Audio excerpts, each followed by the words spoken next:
परिस्थिति को आप क्या कहेंगे? क्या आप इसे शांति की तरफ जाते हुए रास्ते के तौर पर देखेंगे? शांति स्थापित हो गई ऐसा मानेंगे या अनिश्चित मानेंगे? क्योंकि कल जहां इस वक्त ठीक इसी वक्त हम आपसे ये बात कर रहे थे और आप भी ये देख रहे थे और इसकी गहराई, इसकी संजीदगी भांपने की कोशिश कर रहे थे कि सभ्यता समाप्त हो जाएगी आज की रात, ये बात कही जा रही थी। उसके बाद 24 घंटे बीते, आज जब आपसे मुखातिब हैं तब ये बात हो रही है कि सीज फायर हो गया। ये सीज फायर 2 हफ्ते का सीज फायर क्या वाकई सीज फायर है? अगर ये सीज फायर है तो 2 हफ्ते बाद क्या होने वाला है? क्या अभी के सीज फायर को संपूर्ण सीज फायर ऐसा नाम दिया जा सकता है? और जो मीडिएशन कर रहा है, जो मध्यस्थता कर रहा है, क्या उसकी क्रेडिबिलिटी को इस पीस से, कथित शांति से, उस क्रेडिबिलिटी को जोड़कर देखा जाए तो ये टिकाऊ पीस दिखाई देती है क्या?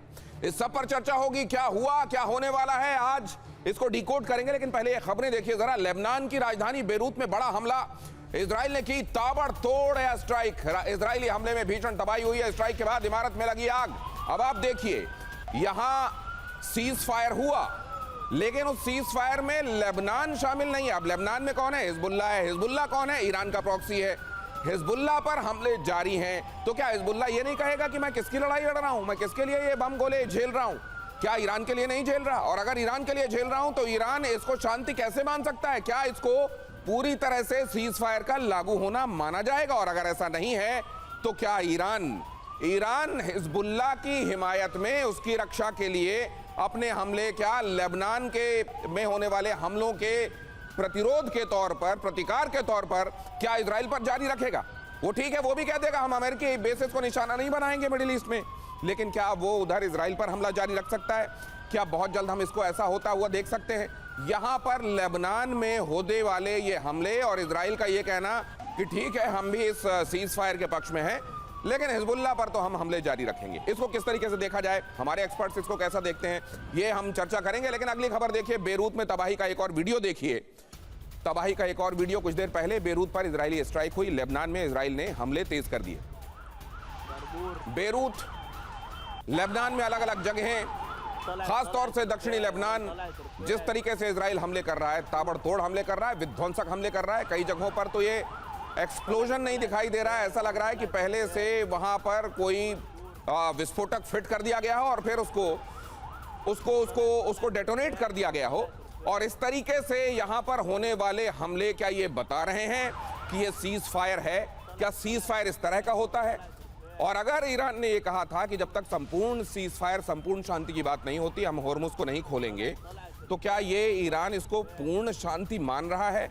क्या ईरान अगर इसको पूर्ण शांति नहीं मान रहा है तो ये 14 दिन की बात बेशक की जा रही है, लेकिन ये बिल्कुल वैसा ही है, उतना ही फ्रेजाइल है जितना कि आपने देखा था पाकिस्तान और अफगानिस्तान के बीच में जब चीजें चल रही थी और सीज फायर की बात की गई थी। क्या सीज फायर आजकल इतना ही कम टिकाऊ हो गया है? ये हम चर्चा करेंगे। लेकिन अगली खबर देखिए, सीज फायर के बाद नए पैंतरे में जुटे हुए ट्रंप, ईरान को हथियार देने वालों पर लगेगा टैरिफ। सोशल मीडिया पोस्ट के जरिए ट्रंप का ऐलान, ईरान को जो हथियार देगा उस पर 50% टैरिफ लगेगा। अब सवाल यह है कि आप अज्यूम करेंगे या आपके पास सबूत भी होंगे? और अगर आप अज्यूम करेंगे तो आप उस पर क्या 50% टैरिफ लगा देंगे? और अगर लगा भी देंगे तो कितने दिनों तक लागू रहेगा? अगले दिन आप यू टर्न ले लेंगे क्या? ये केवल ट्रंप जानते हैं। लेकिन बहरहाल यहां खबर यह है कि ट्रंप ने कहा है जो भी हथियार देगा ईरान को उस पर हम सैंक्शंस लगाएंगे।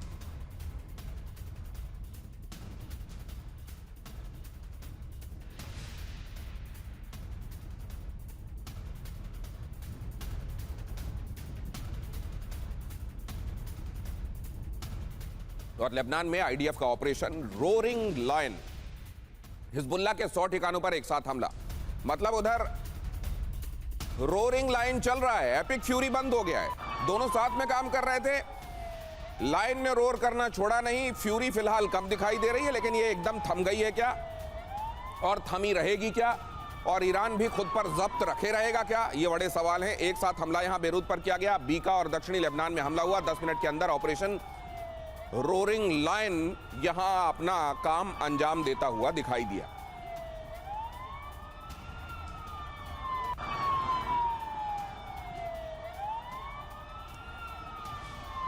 अगली खबर की तरफ आपको ले चलता हूं। सीज फायर के बावजूद होर्मुज अभी बंद है। 24 घंटे में सिर्फ 20 जहाज होर्मुज से गुजरे हैं। ईरान ने होर्मुज पूरी तरह से नहीं खोला है। यहां पर लाइव ट्रैकर के जरिए शिप्स की मूवमेंट को अगर ट्रैक किया जा रहा है तो उसमें यही पता चल रहा है कि कोई जहाज यहां उसके बाद गुजरता हुआ दिखाई दिया नहीं है। तो होर्मुज क्या पूरी तरह खुला है? हालांकि ईरान ने खुद भी ये कहा था कि होर्मुज को बगैर शर्त खोल दिया गया है, ऐसा नहीं है। कई शर्तें हैं वो लागू रहेंगी।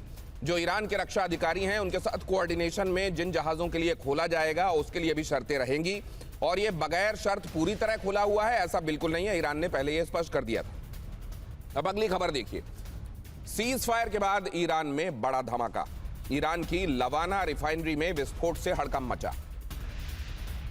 धमाके से रिफाइनरी के एक हिस्से को नुकसान पहुंचने की खबर ईरान में धमाके पर मेहर न्यूज ने रिपोर्ट किया है। ईरान ने बताया है कि यहां देखिए किस तरीके से रिफाइनरी में धमाका हुआ है। अब अगर सीज फायर जारी है तो यह धमाका क्यों हुआ? किसने किया यह धमाका? क्या यह ईरान ने खुद ही गलती से कुछ ऐसा कर दिया जिसकी वजह से धमाका हुआ है? जाहिर है ऐसा हुआ होगा, इसकी संभावना बहुत कम दिखाई देती है। तो फिर कौन है जिसने सीज फायर तोड़ा? और क्या ईरान फिलहाल इसको उतना एग्रेसिवली लेकर नहीं चल रहा है इसलिए क्योंकि उसको भी फिलहाल ये माफिक आ रहा है कि ये सीज फायर जारी रहे, इसलिए इसको बहुत बड़ा पॉइंट नहीं बनाया जा रहा है, इसको बहुत बड़ा मसला नहीं बनाया जा रहा है। लेकिन एक धमाका हो गया है वहां। क्या ये किसी अधिकारी तक सूचना नहीं पहुंची थी, उसने ऐसा कर दिया क्या?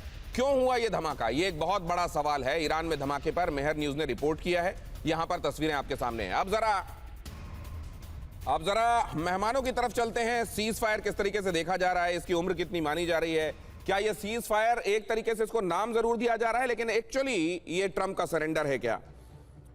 पाकिस्तान की मध्यस्थता, पाकिस्तान जहां मौजूद हो उस पूरे सिनेरियो की क्रेडिबिलिटी, इस सब पर चर्चा करेंगे। हमारे साथ जुड़ने वाले मेहमानों से आपका परिचय करा देता हूं। मंदाना करीमी हमारे साथ जुड़ रही हैं जो कि ईरान से ताल्लुक रखती हैं, अदाकारा हैं, मुंबई से हमारे साथ इस चर्चा में जुड़ रही हैं। हमारे साथ पिनाक रंजन सर जुड़ चुके हैं जो कि भारत के राजदूत रहे हैं, कई जगहों पर उन्होंने भारत के राजदूत की हैसियत से प्रतिनिधित्व किया है। हमारे साथ एयर मार्शल पीके श्रीवास्तव भी इस चर्चा में जुड़ चुके हैं और कुछ ही देर में प्रोफेसर संजय भारद्वाज भी हमारे साथ इस चर्चा में होंगे। लेकिन सबसे पहले जिसका ताल्लुक सीधे सीधे ईरान से है उससे समझते हैं उनके पास क्या सूचनाएं हैं। इसको आप कैसे देख रही हैं मंदाना? नमस्ते। सबसे पहले इट्स वेरी क्लियर जो अभी सीज फायर बोलना रहे हैं, मेरे हिसाब से ये एक्चुअल पीस स्टेप नहीं है।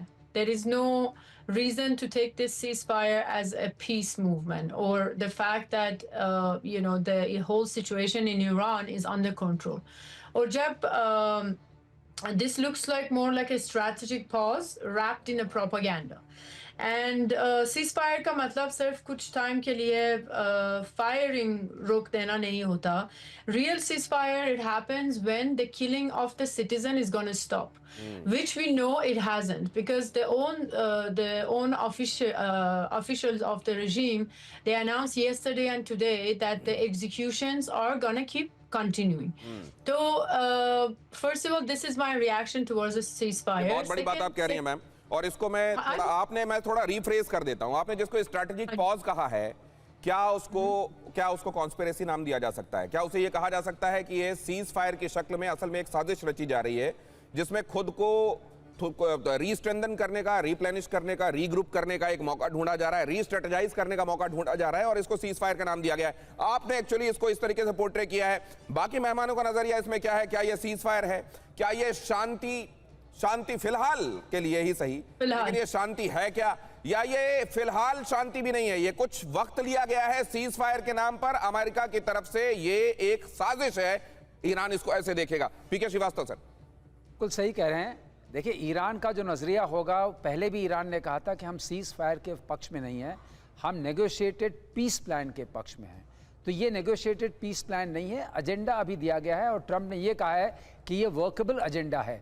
लेकिन एजेंडा तो ये पहले भी दिया जा चुका था, ये आज का दिया हुआ नहीं है। अगर 10 सूत्रीय एजेंडा की आप बात कर रहे हैं, वो तो पहले भी जा चुका था, इसलिए शक बहुत होगा ईरान की तरफ से इसमें। उन्होंने यही कहा है कि our finger is on the trigger, और अगर कुछ होता है तो हम उसको दोबारा कार्यान्वित करने के लिए तैयार हैं। तो दोनों तरफ से तैयारियां जैसी हैं चल रही होंगी। मैं इस बात से ज़रूर सहमत हूँ, इस तरह के जो सीज फायर होते हैं युद्ध के बीच में, उसमें रीग्रुप, री आर्म, रीनेगोशिएशन, रीपोजिशन, ये सारी बातें होती हैं और उनकी संभावना इसलिए यहाँ थोड़ी की कम लगती है क्योंकि ऑलरेडी जितने असेट्स को पोजीशन करना था यूएस वहाँ पर कर चुका है, और वहाँ वो अपनी थोड़ी सी मजबूरी ये देख रहे हैं कि अगर हम फर्दर एक्शन लेते हैं, एस्केलेशन ट्रैप को आगे बढ़ाते हैं, तो शायद बहुत जान माल का नुकसान होगा। जान माल का नुकसान क्या, ये अंदेशा है? अगर ऐसा है तो मजबूरी में ही सही, लेकिन आगे एक शांति रहेगी, ऐसा माना जा सकता है। उधर लेबनान की गारंटी नहीं ली जा सकती, लेकिन हिजबुल्लाह के अलावा ऐसा लगता है प्रहार बंद रहेंगे फिलहाल, क्योंकि अमेरिका की मजबूरी है। क्या ऐसा है वाकई?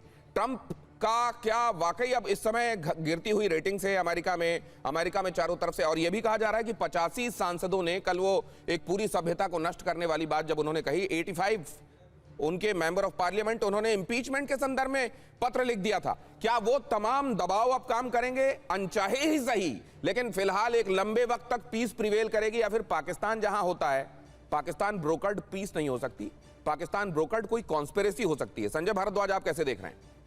नहीं, बिल्कुल सही बात है। पाकिस्तान तो खैर एक मोहरा बनाता है। अमेरिका पहले भी 1971 में भी मोहरा बना के चीन के साथ दोस्ती किया था। ये दूसरा मौका है कि जब पाकिस्तान वीक होता है तो उसको एक चैनल बनाया जाता है। लेकिन इसमें चाइना फैक्टर बहुत इंपॉर्टेंट है, और चाइना का बेसिकली उसकी इकोनॉमी पे, उसकी इकोनॉमिक ग्रोथ पे बहुत इम्पैक्ट पड़ रहा था। तो चाइना निश्चित रूप से ईरान को कन्विंस किया होगा कि आप सीज फायर कीजिए, क्योंकि ये चाइना की इकोनॉमी, या आप ये कहिए कि जो भी डेवलपिंग कंट्रीज़ की इकोनॉमी है उनके लिए एक बड़ी राहत होगी, कुछ समय के लिए होगी। लेकिन जहाँ तक ये सीज फायर अमेरिका और ईरान की तरफ से, मुझे लगता है दोनों को अपने आप को री स्ट्रेटजाइज करने का एक मौका मिला है, और ये खासकर ईरान को मुझे मतलब आप ये बहुत टिकाऊ सीज फायर नहीं देखते क्या आप इस? नहीं, बिल्कुल मुझे नहीं लगता कि इसमें, देखिए रिजल्ट्स क्या है, नो वन विन, कोई भी नहीं जीता इसमें। और इसमें जो अमेरिका जिस थ्रेट को एलिमिनेट करना चाहता था, इजराइल, क्या ये 2 हफ्ते भी नहीं चलेगा?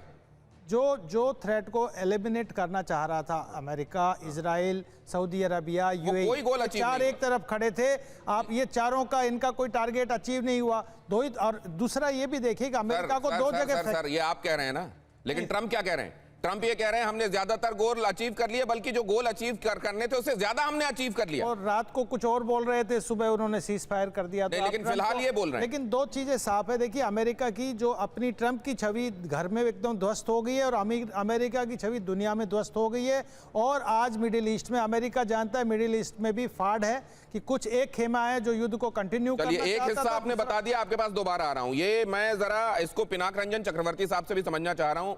ये आजकल बहुत सारे शब्दों के जंजाल और उसमें छिपी हुई हकीकत, आप इसको बहुत अच्छे से जानते होंगे सर। अब ये जो बातें कही जा रही हैं, जिन शब्दों का इस्तेमाल करके कही जा रही हैं, सीधे सीधे बताइए हमारे एक आम दर्शक के लिए, ये कितना टिकाऊ लग रहा है सर आपको? इसमें नीयत कितनी है शांति की दोनों तरफ से? देखिए, मेरे विचार में तो ये एक बहुत ही शॉर्ट टर्म अरेंजमेंट उन्होंने किया है। सीज फायर का मतलब ये है कि हमने गोलियां चलाना बंद कर दी है, पर ये लॉन्ग टर्म पीस नहीं है। लॉन्ग टर्म पीस के लिए तो बैठ के नेगोशिएट करना पड़ेगा। आपको याद होगा वियतनाम वॉर कैसे बंद हुआ, किसिंगर ने कितने सालों से उस पर बातचीत करी, वियतनामी से वो पेरिस में बातचीत होती थी। तो ये एक लंबे मतलब बातचीत के बाद ही पीस एग्रीमेंट हो सकता है। अमेरिका चाहता है ईरान सरेंडर कर ले, उनके तलवे चाटे, वो नहीं हो सकता। ईरान कोई ऐसा छोटा मोटा मुल्क नहीं है। It's a great civilisational country, and so I don't think this is going to last very long. पर इसमें ऐसा है, कोई राहत मिलेगा लोगों को, क्योंकि प्रेशर बहुत है ट्रंप पे। और एक चीज और मैं यहाँ कहूंगा कि Israel is not a part of this cease fire, because Israel कहता है कि हम, और वो खुश भी नहीं है शायद इजराइल, क्योंकि वो नहीं चाहते थे सीज फायर। और इसीलिए आप देख रहे हैं लेबनान में क्या वो कर रहे हैं, हिजबुल्लाह के खिलाफ जो बमबारी चल रही है। तो Israel is likely to continue with this kind of bombing, at least in Lebanon and elsewhere like the Houthis and others. तो मुझे तो लगता है कि ये एक मतलब हाफ वे हाउस है जिसे हम कहते हैं। उसके बाद आगे क्या होगा, I think it is still it's a $1 million question as they say. आगे क्या होगा, ये एक बहुत बड़ा सवाल इसलिए है क्योंकि यहाँ किसी एक मुद्दे पर कोई एक बड़ा मुद्दा हो जिस पर या तो कोई अकम्प्लिशमेंट हो गई हो, ऐसा बिल्कुल दिखाई नहीं देता। कोई एक बड़ा मुद्दा हो जिस पर दोनों तरफ से सहमति बन गई हो, ऐसा भी दिखाई नहीं देता। और अगर ऐसा है तो फिलहाल दबाव के चलते, अपनी मजबूरी के चलते शायद अमेरिका ने यह कदम उठाया है, लेकिन यह बहुत दिनों तक चलेगा इसकी संभावना कम दिखाई दे रही है। हमारे साथ मौजूद तमाम मेहमान ये बात कह रहे हैं। अगली खबर देखिए, अमेरिका से डील पर ईरान का बड़ा दांव। ईरान ने अमेरिका के सामने 10 शर्तें रखी हैं। होर्मुज से लेकर परमाणु कार्यक्रम तक सख्त मांग रखी है। हिजबुल्लाह समेत हर मोर्चे पर जंग रोकने की शर्त रखी है। ईरान ने कहा है शर्तें मानने पर ही फाइनल डील होगी। अब अगर हिजबुल्लाह वाली बात भी कह दी गई है और वहां पर हमले जारी हैं, तो ये इतनी बड़ी बात है। आपने देखा होगा विज्ञापनों में अक्सर आप ये बात देखते हैं कि कोई बहुत लुभावना ऑफर दिखाई देता है, आप जब तक उसको पढ़ पाते हैं, नीचे आपको एक छोटा सा तारा बना हुआ दिखाई देता है, एस्ट्रिक बना हुआ दिखाई देता है, जिसमें लिखा होता है नियम और शर्तें लागू। अब वो नियम और शर्तें लागू में पूरी बात जो ऊपर बड़े बड़े अक्षरों में लिखी गई है वो महत्वहीन हो जाती है, क्योंकि ना वो नियम पूरे होंगे, ना वो शर्तें पूरी होंगी, ना वो बड़ी बात जो लिखी गई है वो लागू होगी। अब यहां क्या वो बड़ी बात सीज फायर जो दुनिया ने कल से सुना और अभी तक रिवर्बरेट कर रहा है, वो सीज फायर क्या वाकई सीज फायर है? अब ये देखिए, सऊदी अरब में अभी अभी हमले की खबर आ गई। ये देखिए, क्या ये सीज फायर है? सऊदी अरब की तेल पाइपलाइन पर हमला। ईरान ने पाइपलाइन पर ड्रोन अटैक किया। इस पाइपलाइन के जरिए सऊदी से लाल सागर तक तेल सप्लाई होती है। जुबैल पर हमला अभी अभी आपने देखा था। सऊदी अरब में जुबैल पर हमला, श्रीवास्तव सर, और वो तो 17% के आसपास कहते हैं कि क्षति वैसे ही कर गया उसके एक्सपोर्ट से संबंधित। एक्सपोर्ट ही नहीं, उनकी जीडीपी पर इंपैक्ट पड़ गया है। जीडीपी पर 17% का इंपैक्ट, 17% का जुबैल पर जो हमला हुआ। और जुबैल जो कॉम्प्लेक्स है दिनेश, वो 1000 स्क्वायर किलोमीटर्स में फैला हुआ है। इससे such a juicy target from the perspective of, अगर आप देखें ड्रोन हमले के लिए या मिसाइल हमले के लिए, आप कहीं भी मार दीजिए। प्रेशराइज पाइपलाइंस हैं और स्टोरेज टैंक्स हैं, उसमें डोमिनोज इफेक्ट हो जाएगा। एक जगह लगेगा तो पूरा फैल जाएगा। एक बात कहना चाहूंगा, अभी मेरे को पैनलिस्ट कह रहे थे ये $1 मिलियन क्वेश्चन है। ये $1 मिलियन नहीं सर, ये $2 मिलियन क्वेश्चन है, क्योंकि हर शिप से वो 2 मिलियन लेना चाहते हैं। तो स्ट्रेट ऑफ हॉर्मुज में अभी 2 मिलियन की बात चल रही है। तो बात यहां तक है कि जो चीज खुली हुई थी, जहां कोई शुल्क नहीं लग रहा था, जो इंटरनेशनल मैरीटाइम ऑर्गेनाइजेशन के तहत चल रही थी, उस पर अब अटैक करके आपने एक नई स्थिति खड़ी कर दी। पूरे विश्व में आर्थिक संकट आ गया। तो अब विजय आप कैसे घोषित कर सकते हैं? विजय घोषित कर सकते हैं क्योंकि अफगानिस्तान में भी इसी तरह की बात आपसे पूछ रहा हूं। क्या यहां पर अमेरिका ये बात मानेगा कि हाँ यहां हमला हो गया सऊदी में, और सऊदी पर हुए हमले अफसर में सऊदी की जिम्मेदारी तो हमारी है, तो अब ये सीज फायर को फिर टिकाऊ नहीं मानना चाहिए? उसमें ये ऐसे निकलेंगे। इन्होंने कहा कि हमारा जो आपने सारी लीडरशिप नष्ट कर दी, सारे कम्युनिकेशन जो तंत्र था उसको नष्ट कर दिया। तो अब ये जो हमारा मोज़ैक डिफेंस डॉक्ट्रिन था, उसमें बात अभी सब तक नहीं पहुंची है। तो किसी हमारे कुछ एक सेनापति जो हैं उनके पास ये नहीं पहुंचा। लेकिन एक बात बताइए, अब ये पाकिस्तान क्या करेगा सर? पाकिस्तान संजय जी ये करेगा कि हम सऊदी के साथ है? कल ही उसने कहा है कि सऊदी पर हमला तो फिर अपना हमला माना जाएगा, हम सऊदी की तरफ से लड़ेंगे। तो अब इस हमले को कैसा हमला मानेगा? या वो कहेगा मैं तो फिलहाल पीस ब्रोकर कर रहा हूं, अभी मैं इस पे नहीं पढ़ूंगा? क्या करेगा पाकिस्तान? देखिए, टेक्निकली आप कहेंगे तो निश्चित रूप से सऊदी के साथ उनका अपना एक डिफेंस एग्रीमेंट है, लेकिन आप ये मान के चलिए कि पाकिस्तान वही करेगा जो उनका चाचा कहेगा, जो ट्रंप कहेगा वो पाकिस्तान करेगा, और ट्रंप कभी भी एक्सेप्ट नहीं करने वाला। देखिए, 3 कंट्री थे जो इस युद्ध को, इस सीज़फायर को एक्सेप्ट करने वाले नहीं थे। एक सऊदी अरबिया, एक यूएई और एक इजराइल। वो तीनों कंट्री पे अगर इन पे आज कोई भी ईरान स्ट्राइक करता जाता है तो भी अमेरिका कहेगा सीज़ फायर है, बहुत अच्छा चल रहा है, क्योंकि अभी अमेरिका को इतना डैमेज हो रहा है पूरा। आप ये देखिए कि 1 सेकंड रोक रहा हूं सर, ये हो सकता है मेरा अजम्पशन हो, लेकिन मैं आपसे जानना चाहता हूं। एक्चुअली जो आपने बात कही, चाइना के प्रेशर में ईरान ने ये बात मानी कि ठीक है, चाइना ने कहा अब इसको और ज्यादा नहीं बढ़ाइए, अब इसके संदर्भ में देखिए क्या किया जा सकता है। चाइना लेकिन ये भी नहीं चाहता होगा कि दुनिया भर में ये संदेश जाए कि एक्चुअली वो इस भूमिका में आया और उसने उसके किए हुए ये हुआ। उसने कहा होगा एक काम कीजिए, पाकिस्तान ही ऐसा है जो मेरी भी सुन लेता है, उधर अमेरिका की भी सुन लेता है, पाकिस्तान के बहाने पाकिस्तान को पोर्ट्रे करते हुए ये बात कहलवा देते हैं। क्या इसकी संभावना है? नहीं, निश्चित रूप से। देखिए, तुर्की और पाकिस्तान जो चीन जिनको टारगेट किया हुआ था मिडिल ईस्ट में पिछले 5-7 साल से, वो तुर्की है, उसमें ईरान, मलेशिया और पाकिस्तान और ईरान, ये चारों कंट्री थे जो एक लाइंड अप थे और एक तरीके से अल्टरनेटिव डिस्कोर्स क्रिएट करना चाहता था इस्लामिक वर्ल्ड में चाइना।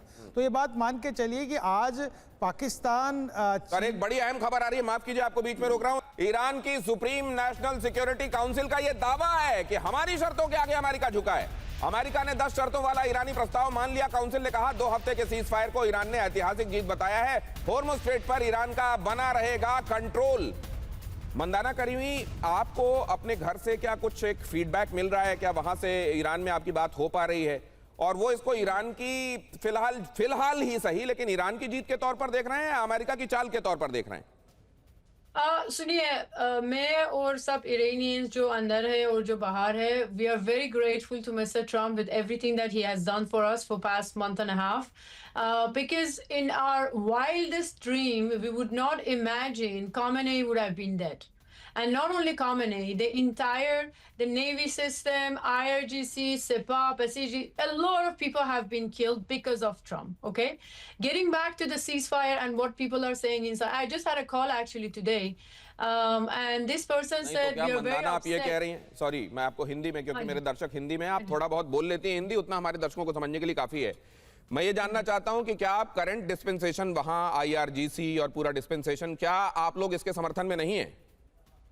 नहीं है, क्योंकि अच्छा, अगर नहीं है तो फिर ये ये बाद के दिनों में जो हमने देखा, जो सॉलिडेरिटी देखी, जो रैलिंग अराउंड द फ्लैग देखा, वो क्या था?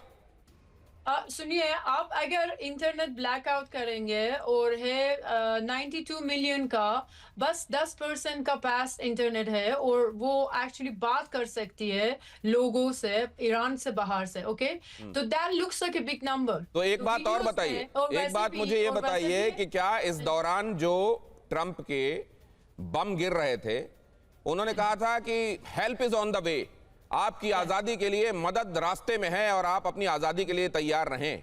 क्या जब वो बम गिरे तो उन्होंने देखा ये खामेनेई समर्थक हैं, खामेनेई विरोधी? नहीं, ये जो लोग अभी अंदर है और जब वीडियो देख रही है ना, आधा वो इरानियन रिजीम का प्रॉक्सी है। जिहादीज, अराकीज, अफगान, वो सब लोग है, वो एक्चुअली इरानियन नहीं है। From everyone that you see in a video, almost 15-20 people in the video are from the proxy. और अभी जो हो रहा है ग्राउंड में, द स्टॉप पॉइंट्स हुतीज है, हमास है और जिहादीज है। तो इसमें खुशी का क्या बात? तो आप जो मंदाना, आपसे बात करके हमको समझ में आ रहा है, वो ये समझ में आ रहा है कि दुनिया बाहर से जैसे चीजों को देख रही है, चीजें उतनी आसान नहीं है। ये बहुत आपस में उलझी हुई हैं और इनके बारे में एकदम से कोई नतीजा या राय बना लेना अपने आप में बड़ा जोखिम भरा है। लेकिन एक खबर मैं बताने के बाद आपके पास आ रहा हूं मंदाना, मैं आपके पास आ रहा हूं। सीज फायर पर यूएस के युद्ध मंत्री, ये एक ऐसा देश है जिसने अपने मंत्री को, अपने महकमे को युद्ध मंत्रालय नाम दिया है। युद्ध मंत्री हेग्सेथ का बयान, मिनटों में ईरान को पंगु बनाने की क्षमता है, ट्रंप ने ईरान को माफ किया। पीट हेग्सेथ ने कहा ईरान कभी भी परमाणु संपन्न नहीं बन पाएगा। ईरान ने सीज फायर की भीख मांगी थी। अब दोनों ही तरफ अब ये बताने में लगे हुए हैं लोग कि एक्चुअली कौन इसमें झुका हुआ है और किसका सिर जो है वो ऊपर की तरफ उठा हुआ है। उधर अमेरिका ये बताने में लगा हुआ है कि हमसे भीख मांगी गई, गिड़गिड़ाया गया, इसलिए हमने ऐसा कर दिया। उधर ईरान ये बताने में लगा हुआ है कि हमारे सामने अमेरिका जैसी इतनी बड़ी ताकत झुक गई और चलिए अगर ऐसा हो गया तो हम भी मंजूर करते हैं। अब यहां पर किसका पक्ष दुनिया सही समझेगी, ये एक बहुत बड़ा सवाल है। पिनाक सर, ये दोनों तरफ के दावों के बीच में परसेप्शन क्या बना हुआ है? कहते हैं perception matters more than the reality. तो फिलहाल परसेप्शन क्या है, किसकी बातों को लोग ज्यादा मानेंगे? देखिए, परसेप्शन की बात यह है कि दोनों एग्जिट ढूंढ रहे थे और दोनों देश चाहते हैं कि एग्जिट करने से पहले कहें अपने जनता को और दुनिया को कि भाई हम जीत गए हैं, इसलिए हम मान रहे हैं। हमने अपनी जो मतलब जो गोल्स थी सब हमने, वो आपने सुना ही होगा, ट्रम्प कह रहे हैं कि हमारी सारी गोल्स जो थी, वॉर ऑब्जेक्टिव, सब हमने अचीव कर ली है। अब ये सब रेटोरिक है, क्योंकि बेसिकली किसी ने भी अपना गोल अचीव नहीं किया, रजीम चेंज का भी गोल नहीं हुआ। तो क्या करें, अब उनको उपाय नहीं है क्योंकि प्रेशर इतना है दुनिया से कि भाई आप इसको बंद करें, सीज फायर करें, क्योंकि ट्रम्प के जो डोमेस्टिक जो ऑडियंस है वो भी परेशान है इनकी बातों से। तो ये बहुत सारी चीजें मिलके जो प्रेशर बना है। तो लेकिन सर, दुनिया में बहुत सारे लोग ये कह रहे हैं कि लगता है शहबाज शरीफ के साथ जब लंच या डिनर जो भी कर रहे थे मुनीर के साथ डोनाल्ड ट्रंप, उस दौरान लगता है उन्होंने जूठा पानी पी लिया और ऑब्जेक्टिव्स अचीव हो ना हो वो ये बताने में माहिर हो गए हैं कि देखो देखो देखो देखो हम जीत गए। मैं आपके पास आऊंगा तो इसके बारे में भी चर्चा होगी, लेकिन ये बता दूं जरा, सीज फायर पर बेहद अहम जानकारी है। ट्रंप पर था प्रस्ताव ठुकराने का दबाव, कुछ करीबी प्रस्ताव के खिलाफ थे, रिपोर्ट ऐसा बता रही है। विटकॉफ भी प्रस्ताव के खिलाफ थे, लेकिन दबाव बना सीज फायर पर बेहद अहम जानकारी, ट्रंप पर प्रस्ताव ठुकराने का दबाव बना था। बहरहाल आगे लेकर चलता हूं आपको। सीज फायर के लिए किसकी शर्त, किसकी क्या शर्त है, जरा यह भी देखिए। अमेरिका क्या चाहता है और उधर ईरान की तरफ से क्या कहा गया है, ये देखिए। दोनों तरफ के पॉइंट ऑफ व्यूज मैं आपके सामने रख रहा हूं। परमाणु क्षमता का खात्मा होना चाहिए, कभी बम ना बनाने पाए, यह होना चाहिए। ईरान चाह रहा है सैन्य हमले स्थायी रूप से बंद हो और कभी अब आगे हमला ना हो। इधर क्या कहा जा रहा है, नो यूरेनियम एनरिचमेंट, अब संवर्धित यूरेनियम मत रखिए अपने, हाँ बम मत बनाइए। इधर होर्मुज पर नियंत्रण पूरी तरह बरकरार रहेगा, होर्मुज को हम ऐसे खुला छोड़ेंगे नहीं जैसा आप चाह रहे हैं। न्यूक्लियर साइट्स एकदम बंद होनी चाहिए। यहां यूरेनियम संवर्धन का अधिकार हमारा अपना है, हमारा देश संप्रभु है, यह हमारा अधिकार है, आप इसको रोकने वाले कोई नहीं होते हैं। आईएईए को एक्सेस देना होगा ताकि वो जाकर देखे कि आप इतना एनरिच कर रहे हैं क्या कि आप बम बना लें। यहां पर सभी प्रतिबंधों को हटाना होगा। अब हम किसी तरह के सैंक्शंस में काम नहीं करेंगे, ये कह रहा है ईरान। और मिसाइलों की रेंज और सीमा को लेकर जो पाबंदी अमेरिका चाह रहा है वो इस शर्तों में यहां पर है, लेकिन युद्ध के हरजाने का भुगतान किया जाए। हमारे जो इतना नुकसान हो गया पहले उसको कॉम्पनसेट करो, बाद में आगे की बातें होंगी। मिसाइलें आत्मरक्षा में इस्तेमाल होनी चाहिए, हमले के लिए नहीं। तीसरे देशों पर लगे बैन भी हटाना होगा। हमारी वजह से जो दूसरों पर बैन लगाया हुआ है आपने, उसको भी हटाना होगा। प्रॉक्सी गुटों का समर्थन नहीं करना, हमास, हूती, हिजबुल्ला, इनसे बाज आओ। अब इधर यूएनएससी के सभी प्रस्तावों की समाप्ति होनी होगी, तभी हम आगे के बारे में बात करेंगे। प्रॉक्सी गुटों की फंडिंग पर रोक लगनी चाहिए। इधर कहा जा रहा है आईएईए के प्रस्तावों का अंत होना चाहिए और उनके बहाने हमारे देश में जो जासूस चले आते हैं अब वो बहुत हो गया, अब नहीं होना चाहिए। होर्मुज से नाकाबंदी हटाना और इधर कहा जा रहा है अमेरिकी सेना की वापसी होनी चाहिए। ये दोनों तरफ से कितनी बातें मानी जाएंगी, सवाल यह है, और कितने दिनों तक ये टिका रहेगा शांति जो फिलहाल दिखाई दे रही है। अमेरिकी नागरिकों की रिहाई, इधर से देखिए जरा, लेबनान, इराक, यमन मोर्चे पर युद्ध विराम होना चाहिए। लेबनान में अभी भी बमबारी हो रही है, हमने आपको बताया। अब अगर ऐसा है तो ईरान के पास तो एक मुद्दा है कि आपने वो कहा वो किया नहीं, लेबनान पर पहले हमले रोकिए। अब यहां देखिए क्षेत्रीय शांति बनाए रखी जाए और यहां कहा जा रहा है लेबनान, इराक, यमन मोर्चे पर युद्ध विराम होना चाहिए। अब सवाल यह है कि अगर इस तरह की शर्तें दोनों तरफ से हैं तो कोई ऐसा बिंदु है जहां पर जाकर दोनों मिल सकते हैं, या फिलहाल तो ये रोक दिया गया है, लेकिन दोनों तरफ के जो खर्रे, जो पर्चे वो लेकर खड़े हुए हैं, कहीं पर कोई साझा बिंदु दिखाई नहीं दे रहा है। ईरान से सीज फायर में लेबनान शामिल नहीं, अगली खबर। सीज फायर के बाद नेतन्याहू के ऐलान से हड़कंप। लेबनान में ऑपरेशन जारी रखेगा इजराइल, लेबनान पर हमले के बाद संकट में सीज फायर। हिजबुल्लाह के खिलाफ कार्रवाई पर समझौता लागू नहीं। अब जरा ये खबर भी देखिए, ईरान ने अमेरिकी राष्ट्रपति का मजाक उड़ाया। अमेरिकी हमलों के बाद ईरान की जीत दिखाई, अमेरिका सहयोगी देशों में हाहाकार दिखाया। ईरानी हमले के बाद अरब में अंधेरा दिखाया गया, ये दिखाया गया। देखिए इस तरीके से मीम बनाकर न सिर्फ ट्रंप का मजाक उड़ाया जा रहा है बल्कि मिडिल ईस्ट का जबरदस्त मजाक उड़ाया जा रहा है। महंगाई और जंग को लेकर जनता में नाराजगी बहुत ज्यादा है। सर्वे में 60% से ज्यादा लोगों ने ट्रंप की नीतियों को खारिज किया है। ईरान से जंग के खिलाफ भी अमेरिका में बहुमत दिखाई दे रहा है। CNN, द इकोनॉमिस्ट और बहुत सारे सर्वे ऐसे हैं जिनमें यह दावा किया जा रहा है कि अब ट्रंप के खिलाफ नाराजगी चरम पर है। ट्रंप की बहरहाल 2 गलतियां मानी जा रही हैं इस पूरे घटनाक्रम में, पूरे मामले में, जिसने सारी चीजों का रुख ही बदल दिया। 2 गलतियां जिनसे छवि भी अमेरिका की बहुत ज्यादा डेंट हुई है।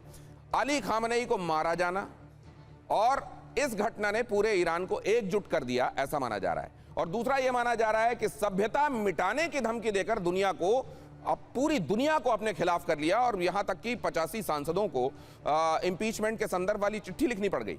अमेरिका में ट्रंप का विरोध तेज हो गया, कई सांसदों ने ट्रंप की कड़ी निंदा की। अमेरिका में ट्रंप की रेटिंग 39% से नीचे आ गई। मिड टर्म इलेक्शन बहुत मुश्किल भरे यहां से दिखाई देने लगे हैं लोगों को। क्या ये वाकई वो वजहें हैं जिनकी वजह से ऐसा हुआ? अब जरा यहां पर ये देखिए, सीज फायर की वजहें क्या क्या हो सकती हैं।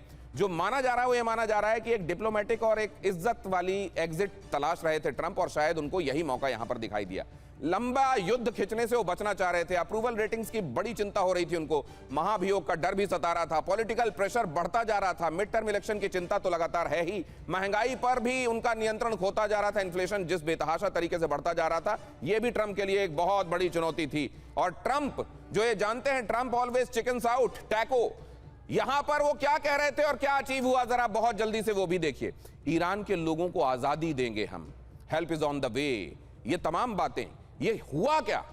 ये वो कहते रहे रिजीम चेंज, ईरान के लोगों की मदद करेंगे, उनको आजादी दिलाएंगे। उन्होंने ये भी कहा, जब बॉम्बिंग कर रहे थे उन्होंने कहा कि देखिए एक तो एक तरीके से हम मदद दे रहे हैं और वहां के लोगों की आज़ादी को एक तरीके से उनकी मदद में हम ये सब कर रहे हैं, चिंता मत कीजिए, हम आपके साथ खड़े हुए हैं। रिजीम चेंज में फेल रहे तो कहा लीडरशिप खत्म हो गई पुरानी वाली, अली खामनेई हट गए रास्ते से, अब नए लोग हैं, वो कदरन कम कट्टर हैं, बेहतर हैं, हमारी बातें मान रहे हैं, इस तरह की बातें करने लगे। बीच में ये भी कहा मैं व्यापारी हूं, मैं तेल को कंट्रोल करना पसंद करता हूं, ये बात खुलकर उन्होंने कही।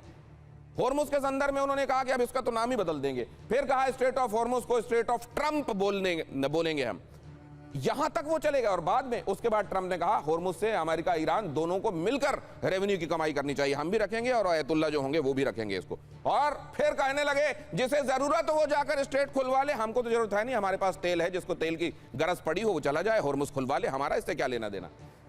एनरिच्ड यूरेनियम निकालने की बड़ी कोशिश हुई, कहा तो ये भी जा रहा है कि इतने सारे उन्होंने जो वहां पर अपने फाइटर्स भेजे थे, एक्चुअली वो इसलिए भेजे हुए थे कि किसी तरीके से एक्सट्रैक्ट किया जाए, लेकिन ये हुआ नहीं, ये दुनिया को बताया नहीं जा रहा है, लेकिन एक्चुअली ये किया गया था। पता नहीं पीके श्रीवास्तव साहब इसमें कितनी सच्चाई है, लेकिन क्या ऐसा है जो अचीव हो गया जिसकी वजह से अमेरिका को लगा कि अब चलो यहां पर सीटी बजाते हैं सुलह की। आपने बहुत अच्छे पॉइंट्स वहाँ बताए, लेकिन कॉम्बैट एसएआर के बारे में बता दूं, हाँ। उसका आपने कहा, जिक्र किया कि 155 जहाज गए, हाँ। और वो जहाज जाके इफ्सहान के पास में उन जहाज़ों ने लैंडिंग की, वहाँ स्टेजिंग पोस्ट बनाया, जबकि जो पायलट जिसको एक्सट्रैक्ट करना था, वेपन सिस्टम ऑफिसर, वो वहाँ से 300 किलोमीटर दूर है। और अगर आप वेस्ट में जाएंगे तो वहाँ की ज़मीन थोड़ी ज़्यादा कड़ी है, रॉकी है, तो उस पर लैंडिंग जो होगी, वहाँ के जो अनयूज्ड अनपेव्ड लैंडिंग ग्राउंड्स हैं वो बेटर होगा, वहाँ आप फंसेंगे नहीं। तो इसका मतलब जहाँ पर IRGC की ज़्यादा पकड़ है, जहाँ पर आपको फंसने का डर है, वहाँ आप गए, इसका मतलब मकसद कुछ और भी हो सकता है, ये आकलन लगाया ही जाएगा। और वो मकसद यही हो सकता है कि जो 440 किलोग्राम्स यूरेनियम है, इनरिच यूरेनियम, उसकी तलाश थी, अगर वो उनके हाथ लग जाता किसी तरह से तो वो अपने आप में बहुत बड़ी विजय होती और प्रॉब्ली ऑफ रैम्प करने का एक बहुत बड़ा उनको फ्लैग मिल जाता। लेकिन हुआ उसके उल्टे, उनके 2 बिलियन के जहाज वहां पर नष्ट करने पड़े उनको खुद, क्योंकि वो फंस गए। और उसमें वो अपने वेपन सिस्टम ऑफिसर को तो ले आए, लेकिन ये जो हुई लोगों के मन में, उनकी कॉन्स्टिट्यूंसी है जिससे वो डरते हैं, आपने खुद ही बात किया, जो पोलिंग की बात हो रही है मिड टर्म इलेक्शन से, उसमें उनको जो नुकसान हुआ, जो पॉलिटिकल लॉस हुआ है, वो चाहते थे कि हम मिलिट्री गेन्स से उसको कंप्लीट कंपनसेट कर दें। तो मिलिट्री गेन्स हो नहीं पा रही है, क्योंकि ग्राउंड ऑपरेशंस के लिए जब उन्होंने अपनी प्रपोजल को रखा होगा, जैसा हम एस्टिमेट लगाते हैं, नहीं तो आर्मी चीफ आर्मी को हटाने की जरूरत नहीं थी इस बीच में। तो मतलब युद्ध की जीत की डुगडुगी बजाने के लिए जीत जरूरी नहीं होती है, जीत मिले तभी डुगडुगी बजाओ, ऐसे जरूरी डुगडुगी तो हाथ में होती है, बजाओ और चल दो। शायद ट्रंप वही करना चाहते हैं, लेकिन देखिए ईरान पर कभी भी हमला कर सकता है इजराइल, ये बात भी समझी जा रही है। ईरान पर हमले को लेकर इजराइल ने संकेत दे दिए हैं। ईरान के साथ सीज फायर से खुश नहीं है इजराइल। अमेरिका ईरान डील पर नेतन्याहू ने चिंता जताई है। नेतन्याहू ने कहा जरूरत पड़ी तो ऑपरेशन फिर से शुरू हो सकता है। अब सवाल यह है कि इस एक तो वैसे ही बड़ा फ्रेजाइल लग रहा है पूरा मामला, और ऊपर से नेतन्याहू क्या इसके पक्ष में होंगे? फिलहाल तो ये दोनों तरह की बातें कही जा रही हैं कि नेतन्याहू के पक्ष में नहीं है, दूसरा इजराइल ने कहा कि हाँ ठीक है ये, लेकिन फिर हम हिजबुल्लाह पर तो हमले जारी रखेंगे। इसको पिनाक सर कैसे देखा जाए? ये क्या नेतन्याहू इजराइल इसके पक्ष में हैं लेकिन पूरी तरह नहीं है या बिल्कुल नहीं है, कैसे देखा जाए? मुझे तो लगता नहीं है कि इजराइल इसका समर्थन कर रहा है। हाँ, क्योंकि जिस तरह से वो हिजबुल्लाह के मतलब ठिकानों पर बमबारी कर रहा है, और मेरे ख्याल में इजराइल ये भी लेवरेज करेगा कि मैं ईरान को, I am not part of this cease fire, इसलिए मैं पूरा मतलब अपना फ्रीडम रखता हूं, मुझे जब भी जरूरत पड़े मैं ईरान पे अटैक करूंगा। अब पता नहीं ट्रंप ने नेतन्याहू को राजी कर लिया कितना, मुझे मालूम नहीं है, पर टेम्पररी जो सीज फायर जो कर रहे हैं ये लोग, मुझे तो लगता है इजराइल को बोला कि अच्छा कुछ देर तो ठहर जाओ, हमें कोशिश करने दो, कुछ हम अगर इसका सुझाव निकाल सके। और बहुत ही पेचीदा और जटिल मामला है कि क्या होगा। अब देखिए, आप कह रहे थे कि सऊदी सीज फायर के बाद सऊदी अरेबिया में जुबैल पे अटैक हो गया है। जुबैल, मैं सऊदी अरेबिया में नहीं, जुबैल वाला हमला पहले हुआ था सर, आज फिर एक हमला हुआ, मैं ये कह रहा था। So which means that Jubail is a very large major industrial area. वहाँ पे बहुत सारी चीजें हैं, रिफाइनरी है, फैक्ट्रीज हैं। तो मुझे लगता है कि ये जो अटैक हुआ है इसमें, अच्छा एक वर्जन ये है कि सीज फायर का जो इंफॉर्मेशन है सबके पास नहीं है, क्योंकि ईरानियंस ने वो फ्रीडम दे दिया है अपने जो सर लेकिन जो पिनाक सर अब देखिए होर्मुज को लेके भी देख लीजिए ना, अमेरिका का यूरेनियम वाली शर्त पूरी नहीं हुई, अमेरिका की रिजीम चेंज वाली शर्त पूरी नहीं हुई, होर्मुज पूरी तरह खोल दो, बिल्कुल नहीं हुआ, ये सशर्त है अभी भी वहां से शिप्स की आवाजाही हमने ट्रैकर देख के बताया कि नहीं हो रही है। इसका मतलब हुआ क्या है जिसकी वजह से अमेरिका ये कह रहा है कि अच्छा हम शांति के लिए, लेकिन ये खबर देखिए जरा, अमेरिका या ईरान सीज फायर के लिए झुका कौन? ये जो बहस चल रही है दोनों तरफ से बताया जा रहा है एक्चुअली हमारी चल गई और सामने वाला झुक गया। समझौते का अमेरिकी प्रस्ताव ईरान ने खारिज कर दिया था, ये एक बात अपने आप में सही है। ईरान अंतिम समय तक जिद पर अड़ा रहा था। होर्मुज खुलवाने में ट्रंप सेना पूरी तरह से असफल रही। ईरानी परमाणु प्रोग्राम अब भी बरकरार है। अली खामनेई को मार दिया गया लेकिन सत्ता परिवर्तन बिल्कुल नहीं हुआ। पूरे अरब को दहलाने में ईरान कामयाब रहा और अभी फिर से सऊदी में एक मैंने आपको बताया कि धमाका हुआ है। ये कुल मिलाकर क्या बताता है, चली किसकी? क्या ये अपने आप में स्पष्ट है कि ईरान की चली और अमेरिका को झुकना पड़ा? क्या इसको ऐसे देखा जाए संजय भारद्वाज सर? देखिए, मुझे लगता है अमेरिका ने कहा कि ईरान तेरे पास दो हाथ है, दोनों मुझे दे दे। पहला हाथ है आप हार्मुज, क्या दे दिया? ऊपर से ईरान टैक्स वसूली करेगा और अपना जो डैमेज हुआ है उसको रिकवर करेगा। दूसरा, न्यूक्लियर प्रोग्राम्स गिव अप कर दे। क्या Iran nuclear program give up कर रहा है?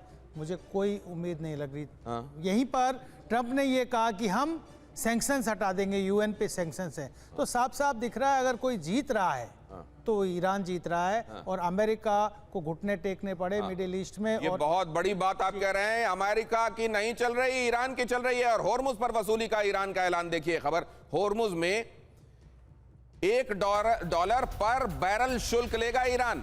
होर्मुज से आने वाले जहाज पर इतना शुल्क वो लगाएगा, $1 हर बैरल पर लगाया जाएगा, ये बात कही जा रही है। अगर ऐसा है तो क्या आज जो हम देख रहे हैं कि ये बड़ी गिरावट आई है, क्या ये न्यू नॉर्मल के तहत एक बार फिर से कल हम देखेंगे कि ये ऊपर चढ़ जाएंगे कच्चे तेल के भाव? क्या दिखाई दे रहा है इसमें आपको संजय भारद्वाज जी? एक क्विक कमेंट 30 सेकंड का। नहीं, देखिए हम तो पहले ही बढ़े हुए थे, अब निश्चित रूप से जैसे सप्लाई और सुन लीजिए सर, पेमेंट भी क्रिप्टो करेंसी में देनी होगी। बिल्कुल मैं वही कह रहा हूँ, सारी कंडीशंस ईरान की है। ईरान अपनी कंडीशंस पे सीज फायर कर रहा है और मुझे लगता है कि ये उसको रीस्ट्रेटाइज करने में मदद करेगा और उनके जो प्रॉक्सीज हैं वो अपना काम करते रहेंगे। सर एक और खबर आ रही है वो दिखा देता हूं, सीज फायर की इनसाइड स्टोरी भी जो पता चल रही है वो आपके सामने रख रहा हूं। 2 हफ्तों से बातचीत का सिलसिला जारी था, पिछले 2 हफ्तों से ये चल रहा था।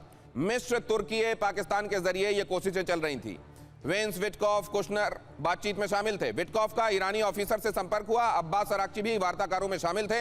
ईरान ने सोमवार को जवाबी प्रस्ताव भेजा था। व्हाइट हाउस ने इस प्रस्ताव को अच्छा माना, फिर ईरान के साथ संशोधित मसौदा तैयार हुआ और इस तरीके से ये बात यहां तक पहुंची। अब अगली खबर देखिए, लेबनान के बेरूत पर इजराइल के हमले जारी हैं। बेरूत में रिहायशी इलाके पर बमबारी, हमले में दर्जनों इमारतें जमींदोज, घरों और गाड़ियों में लगी भीषण आग। बेरूत में रेस्क्यू ऑपरेशन जारी। तो क्या यह भी संभव है कि अमेरिका बेशक अपना दामन छुड़ाना चाहे लेकिन इजराइल ताबड़तोड़ हमले फिर से जारी कर दे और उसके हमले ईरान तक पहुंच जाएं? क्या इस बात को भी आप होते देखते हैं? पिनाक सर केवल 15 सेकंड। बिल्कुल, मैंने तो पहले ही कहा है कि Israel has kept it's options open, fully open. और इसमें मैं समझता हूं अगर उनको पसंद नहीं आया या जो वो फिर समझे। ये बहुत बड़ी बात आप कह रहे हैं सर। और मुझको तो वो जो दीपावली के समय कई बार कुछ पटाखे होते हैं जो फूटते बेशक नहीं है लेकिन उनके पास में जाने में भी डर लगता है क्योंकि वो सुलग रहा होता है। ये यहाँ अभी स्थिति वैसी ही बनी हुई है। आगे क्या होगा?